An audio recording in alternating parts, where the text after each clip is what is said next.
வணக்கம் மக்களே, welcome to கிரிபல channel. கிட்டத்தட்ட வந்து ஒரு மாசம் ஆகும் நடிக்கிற வீடியோ போட்டு தெரில. இடையில ஒரு படத்தோட ரிவ்யூ போட்டுக்கிறான். ஆமா, விடாமுயற்சியோட ரிவ்யூ. அதுக்கப்புறம் வந்து இப்போ ஒரு லாங் கேப்புக்கு அப்புறம் ஒரு வீடியோ. ஸோ அது லாங் கேப்னு சொல்ல முடியாது. இருந்தாலும் இந்த பிக் பாஸ் ரிலேட்டடா பார்த்தீங்கன்னா ஒரு 1 மந்த் ஆயிட்டு நான் பேசி வந்து போட்டு ஓகேவா. ஸோ அப்படி இருக்கும்போது ஓகே, பிகேன் வுட்ஸ் அதில் வந்து நம்மளோட இன்டர்வியூ, அதாவது நான் கெஸ்ட்டாக நானும் வர்ஷினியும் வந்து போயிருந்தோம். தீபக் அண்ணாவோட ஃபேன்ஸ் மீட் ஓகேவா. அதை பற்றின ஒரு வீடியோ தம்ப்லைன்ல நான் என்ன வச்சிருக்கேன், என்ன டைட்டில் போட்டு எனக்கே தெரில. ஏன்னா இந்த வீடியோ மேக் பண்ணுறப்ப அதெல்லாம் ரெடி பண்ணல. இதுக்கப்புறம் தான் ரெடி பண்ணணும். ஸோ நீங்கள் பார்த்துருப்பீங்க டைட்டில் என்ன வச்சிருக்கேன்னு எனக்கு தெரில. கொஞ்சம் க்யூரியஸாக இருக்கிறதுக்காக வச்சிருப்பேன். தப்பாக இருந்தால் மன்னிச்சுக்கோங்க. அங்கே என்ன நடந்தது அப்படிங்கிறது நீங்கள் வீடியோ யாரும் பார்க்கல அப்படின்னா அதை கமெண்ட்டில் வந்து ஃபஸ்ட் கமெண்ட்டில் பின் பண்ணி வைக்கிறேன். ஸோ மறக்காமல் போய் பார்த்துக்கோங்க.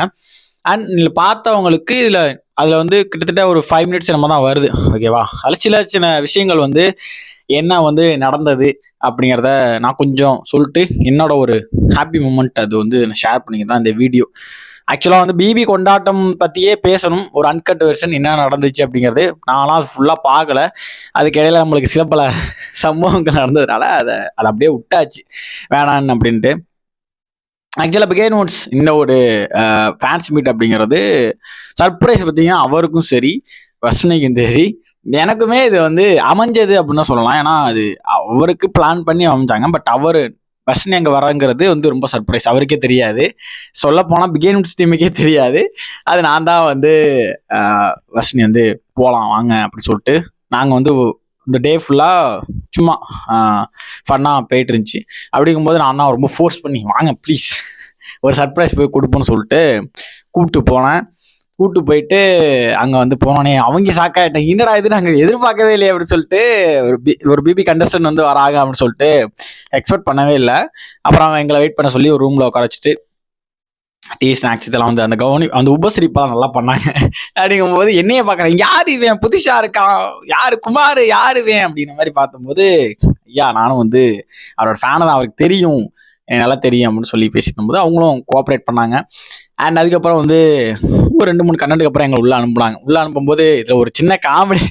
இதில் என்ன ஒரு காமெடினா, வர்ஷினி வந்து ஒரு ரூமில் இருந்தாங்க ஓகேவா. நான் வெளில வந்துட்டு நான் கொஞ்சம் லேட் ஆகுதுன்னு சொல்லிட்டு அவங்கள்ட்ட டீம்கிட்ட போயிட்டு கொஞ்சம் லேட் ஆகுது பிரதர், கொஞ்சம் சீக்கிரம் உள்ளே அலோவ் பண்ணுங்க அப்படின்னு கேட்கும் போகிற டயத்தில் அவர் வந்து வராரு டக்கு ஸ்டெப்பில். யார் தீபக்னு பார்த்துட்டு கிரி உட்கார் வரேன் அப்படிங்கிற மாதிரி சர்ப்ரைஸ் முடிச்சு அங்கே. பட் வர்ஷினி வந்திருக்கிறது தெரியாது. ஸோ அப்படிங்கும்போது நாங்கள் உள்ளே என்ட்ரானோன்னே ஷாக் ஆகிட்டார். பரவாயில்லரா அப்படிங்கிற மாதிரி.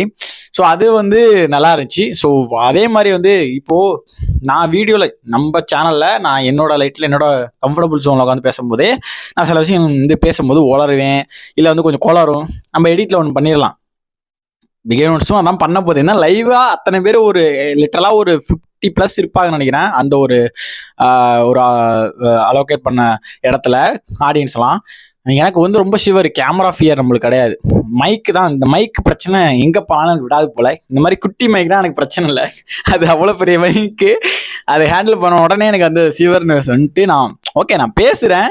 பட் இருந்தாலும் கமல் வாய்ஸ் எடுத்து பேசும்போது நான் உளறேன், என்ன பேசுகிறேன், எனக்கு அங்கே தான் விடாச்சு. இந்த கமல் வாய்ஸ் எடுத்தாலே நம்மளுக்கு வந்து புரியாது, அவங்களுக்கும் புரியாது, நமக்கும் புரியாது. நான் கண்டென்ட் பேசி முடிக்கிறேன். இந்த மாதிரி நீங்கள் பிக் பாஸ் வீட்டுக்குள்ளே போகும்போது உங்களுக்கு ஏற்பட்ட அனுபவங்கள் எப்படி இருக்குது, உங்களை எப்படியெல்லாம் மாற்றி இருக்கு அப்படின்னு இந்த மாதிரி கூட நான் பேசலை. இந்த மாதிரி ஏதோ ஒன்று சம்திங் லைக் பேசுகிறேன். அது அவர் மறுபடியும் சொல்றா, நீ நார்மலா சொல்றா, அதை கட்டில போட்டுறாங்க அப்படின்னாங்க. எனக்கு ஐயோ அப்படின்னு சொல்லிட்டு அதை கேட்டு முடிச்சுட்டேன். ஸோ அது நல்ல வேலை பிகேன் வுட்ஸில் வரல. நல்ல வேலை எடிட்ரு நல்லதியா உனக்கு கோடி கும்பிடு, நீ அதை அப்படியே போடாம விட்டதுக்கு அப்படிங்கிற மாதிரி ரொம்ப சந்தோஷமா இருந்துச்சு. அதுக்கப்புறம் பார்த்தீங்கன்னா வந்து சேதுபதி வயசில் நான் கேட்டேன், அது வந்திருக்கு. பட் அது கொஞ்சம் அதில் ஒரு 2-3 விஷயம் பேசினேன், அதில் ஒன்று வந்திருக்கு. அது வரைக்கும் ரொம்ப சந்தோஷம். ஆக்சுவலாக உங்களுக்கு பார்க்கும்போது ரொம்ப சந்தோஷமா இருக்கு. இந்த மாதிரி வரீங்க, நான் அந்த மாதிரிலாம் வருவேன் பார்ப்பேன்லாம் நான் நினச்சி பார்க்கல. அப்படிங்கும்போது உங்களோட ஒய்ஃப் செம்ம சூப்பராக பண்ணானுங்க கெஸ்ட்டாக போகும்போது. இப்போது அவங்க போவாங்களா பிக் பாஸ் வீட்டுக்குள்ள அப்படின்னு சொல்லி நான் கேட்டேன். இது யார் வயசு அப்படிலாம் கேட்கக்கூடாது, அது ஒரு வயசு. இதெல்லாம் நான் தைரியமாக பண்ணேன். அதை பார்த்துக்கோங்க, அத்தனை பேர் முன்னாடி நான் பண்ணுறேன் கான்ஃபிடென்ட்டா, நீ வேற லெவல்ட்டா அப்படின்ட்டு. ஆனால் ஆக்சுவலாக அது மொக்கா தான் ஓகேவா. இப்போ கேட்டேன், ஐயோ இன்னும் நம்ம ப்ராக்டிஸ் பண்ணணும் போலையே, இந்த பர்ஃபெக்ஷன் கூட நான் நினச்சிக்கிறேன் அங்கே வரல. ஸோ ஏன்னா அந்த ஸ்பாட்டில் அத்தனை பேருக்கு முன்னாடிங்கும்போது எனக்கு அப்படிங்கிற மாதிரி இருக்கு. பட் ஓகே, நல்லா இருந்துச்சு. இந்த மாதிரி 2-3 கேள்வி வந்து ரயான் பத்தி ஒரு விஷயம் கேட்டிருந்தேன். அது என்ன கேட்டிருந்தேன்னா, அங்கேயே நான் அது ஆடியோ நோட்டாவும் அவருக்கு அனுப்பிச்சு விட்டேன். நான் கேட்டது இந்த வாக்கிங் அப்படின்னு சொல்லும்போது, இல்ல அது வந்து நிறைய பேர் வந்து திசை திருப்ப வேற ஒரு மாதிரி பண்றாங்க, அது அப்படிப்பட்ட கான்டெக்ஸ்டே கிடையாது அப்படின்னாரு. நானும் என்ன சொன்னேன்னா, அந்த ராம்பாக்கில் நடந்து வந்தாங்களே, இது நான் அங்க சொல்லலை, நான் ஆடியோல சொன்னது. பிபி கொண்டாட்டத்துல 2 பேர் ராம்பாக் வருவாங்க, ஓகேவா, ரயானும் அவங்களும் வந்து தீபகன் ஒய்ஃபும் வருவாங்க. ஸோ அவ்வளோதான், அதை தான் நான் மீன் பண்ணி சொல்ல வந்தேன். பட் அது வேற மாதிரி ஆயிட்டு, நல்ல அதுவும் எடிட்ல போயிட்டு. ஸோ பெருசா அதுக்கப்புறம் பார்த்தீங்கன்னா வர்ஷினியை பத்தி தீபகன் சொன்னாரு, இந்த மாதிரி ஒரு சண்டைலாம் வந்துச்சு. நான் கூட சொல்லியிருப்பேன், நல்ல வேலை நான் எங்கள் 3ஆம் பிரம பார்த்தோன்னா எனக்கு உயிரே வந்துச்சு அப்படின்லாம் சொன்னேன். லிட்டரலாக அதான் நடந்துச்சு. நான் அதை தான் அந்த ரூம்ஸ் உட்காந்துருக்கும் போது நான் கான்வர்சேஷன்ல அதான் சொன்னேன், இந்த மாதிரி தான்மா ஏமா அப்படிங்கிற மாதிரிலாம் இருந்துச்சு. ஸோ ஒரு மாதிரி ஃபன்னா அந்த ஒரு வைப். அண்ட் ஃபர்ஸ்ட் டைம் வந்து ஒரு பிகின் நோட்ஸ் வந்து ஒரு இன்டர்வியூ லைக் கெஸ்டா, அதுக்கு ரொம்ப ரொம்ப இந்த கிரெடிட் எல்லாமே அது வந்து வர்ஷினிக்கு தான் போய் சேரும். ஏன்னா அவங்க ஒன்று எனக்கு ஃப்ரெண்டா இல்லை, என்னை தெரிலன்னா நான் என்னை அவங்க அலோவ் பண்ண போறதில்ல. நம்மளுக்கு அந்த ஒரு இதே இல்லைன்னு வச்சுக்கோங்களேன், இந்த ஒரு கான்டாக்ட் இந்த சர்க்கிளே இல்லைன்னு வச்சுக்கோங்களேன், ஃபுல் அண்ட் ஃபுல் அவங்க தான். ஸோ எனக்கு இந்த எக்ஸ்பீரியன்ஸுங்கிறது ரொம்ப ரொம்ப ஹாப்பியாக இருந்துச்சு. ஒரு ஃபர்ஸ்ட் டைம் வந்து எல்லாமே இந்த வருஷம் கொஞ்சம் நல்லாவே அமைஞ்சிட்டு சொல்லலாம். ஏன்னா ஃபர்ஸ்ட் டைம் வந்து என்னோட நேம் இன்டெரக்டா டிவிக்குள்ள வருது. 2ஆவது டைம் நேம் டைரக்டா வந்து விஜய் டிவியில் வருது. தீபகனை வந்து இந்த பிபி கோணத்தில் சொல்றாரு, டே கீரிப்பில் கேட்டுச்சா அப்படின்னு சொல்றாரு. அண்ட் தேர்ட், ஒரு பெரிய யூடியூப் சேனல், கிட்டத்தட்ட 18 மில்லியன் சப்ஸ்கிரைபர் இருக்கிற ஒரு பெரிய யூடியூப் சேனல்ல நம்மளோட இன்டர்வியூ வருது. ஸோ இப்படி இப்படி இப்படி இப்படி அப்படி வந்துட்டு ஃபர்ஸ்ட் 1 மில்லியன் எம்டி ஹேண்டில் தான் அந்த ஆரம்பிச்சது. எம்டி ஹேண்ட் தான் நமக்கு வந்து அப்படி ரூட்டை திருப்பினது.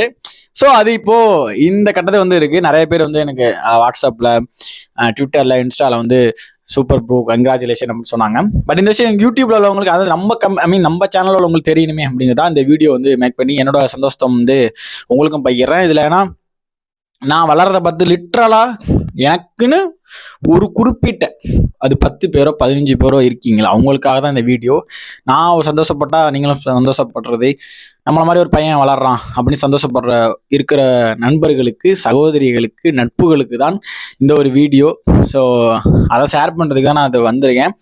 இதுக்கப்புறம் வீடியோ வருமா வராதா அப்படின்னா, இப்போ உள்ள சுச்சுவேஷனில் கண்டிப்பாக இனிமேல் நான் வந்து டெய்லி ஒரு வீடியோ ஆர் வந்து 3 டேஸ்க்கு ஒன்ஸ் வந்து நான் ஏதோ ஒரு கண்டென்ட் எடுத்து, என்டர்டைன்மெண்ட்டான ஒரு கண்டென்ட் எடுத்து நான் போடுறேன். ஸோ ஸ்டே டியூன் வித் கீரிப்பழ சேனல்.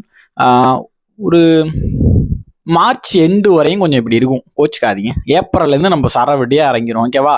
ஸோ நிறைய சர்ப்ரைஸ், நிறைய வந்து நீங்கள் பிரமிச்சு பார்க்குற விஷயங்கள் வருங்காலத்தில் நடக்கும் நம்புகிறோம், ஹோப்ஃபுல்லி. ஸோ சப்போர்ட் பண்ண எல்லாருக்கும் ரொம்ப தேங்க்ஸ். இந்த வீடியோ மேக்ஸிமம் ஷேர் பண்ணிக்கோங்க. அண்ட் உங்களில் ஒருத்தான் நான் நெக்ஸ்ட் வீடியோவில் உங்களை மீட் பண்ணுறேன். டாடா, பாய்.